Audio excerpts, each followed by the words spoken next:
大家文千万字，大家要跟大家做伙来捌一字。今仔日要甲大家小解这一字，咱做伙来看到这读做集之一集第八条，嘛人读做集，同款是第八条。照古早大字字典解释讲，这个集的意思就是加价铺。加价意思就是咱咧讲的户口、户籍的意思，又是登记每一户的人数、职业，也佫有习惯等等的簿仔册。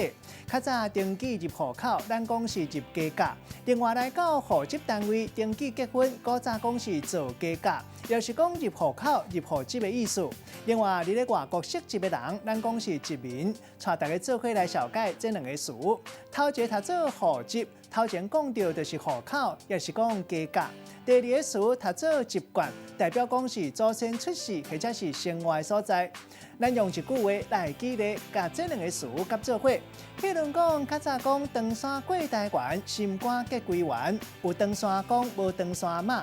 阿明太祖本来习惯是伫咧漳州，落尾来到台湾打拼，到阿祖这代户籍都已经伫咧放假，伫台湾路途定金算已经780担啊。今仔日小解这一字读做集，另外一个音读做集，提供予观众朋友来参考。